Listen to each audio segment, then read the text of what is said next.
Hey guys, welcome to our channel Suprit Basu 05. তো আমি মনোরমা আর আমি আজকে ইন্ট্রো দিলাম একটা কারণে। ইন্ট্রোটা দিতাম না, নরমালি ভিডিও করতাম, ভিডিওটা এডিট করার কাজ যেটা যার সে করতো, তারা না। কিন্তু ইন্ট্রো দেওয়ার একটাই কারণ, আমি যাই বললাম বাবু তোর ফোনটা একটু দে, বলছে দাঁড়া আমি দিচ্ছি কিছু ভিডিও ডিলিট করে, মানে স্পেসের জন্য। সেখানে লক্ষ্মী বলছে ও কি ভিডিও করবে, বললাম হ্যাঁ, বলছে এই তো এখনই করবে। হ্যালো গাইজ, ওয়েলকাম টু আমার ব্যাক টু আমার গাইজ। ও বলতেই জানে না কোথায় গেল, এই যে লুকোচ্ছে।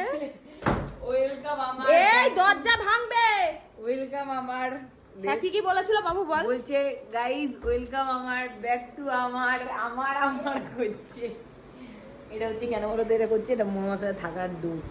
আমার আমার করছে, যেমন মনোরমা করে আমার আমার আমার।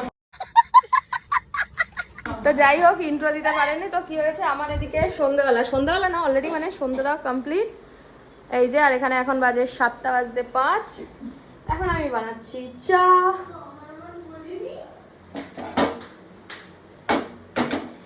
তাই নাও, তোমার যেটা সেটাই তো। হ্যাঁ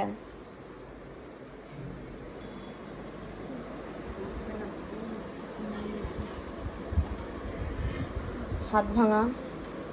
এই যে ওয়েলকাম আমার ব্যাক টু আমার, এই বলেছিল, এই যে ওটাই দেখা যায় ভাঙা বিচার।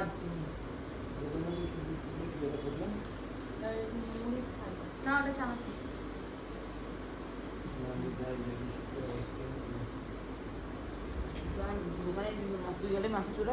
আর আজকে বানাচ্ছে হচ্ছে একটা স্পেশাল খাবার, যেটা অলরেডি আগে দিন বানিয়েছিল।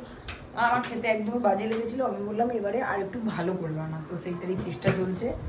ওটার মধ্যে আছে হচ্ছে, যদি বলা হয় বেবি কর্ন, মানে এটার মধ্যে কি দিল, ময়দা আর একটা আদা রসুন বাটা দিয়েছি, কর্নফ্লাওয়ার আর ময়দা দিয়েছি। আচ্ছা এগুলো দিয়েছি, আর এখানে পেঁয়াজ, এখানে রসুন, মানে লঙ্কা, সমস্ত কিছু রেডি করছে। এবার হালকা এগুলোকে দিচ্ছে, এটা কি গোলমরিচের গুঁড়ো, গোলমরিচের গুঁড়ো, আর খালি যাবে একটুখানি নুন, হালকা নুন যাবে, আর এটা রেডি হয়ে যাবে। মানে এই জিনিসটা রেডি হবে, তারপর এটাকে ফ্রাই করা হবে। I am right? একদম, এটা দিয়ে হচ্ছে ম্যারিনেট। আমি সব রান্না জানি। এটাকে এই যেরকম করছে, এদিকে অনেক আছে। বিগত আধা ঘন্টা অপেক্ষা করার পর আমি যাচ্ছি হচ্ছে রান্না করে। বৌমা কি রান্না করছে আমি দেখতে। কতক্ষণ লাগবে এটা রান্না করতে বৌমা? আর কতক্ষণ লাগবে? সবে হয়েছে, এটাকে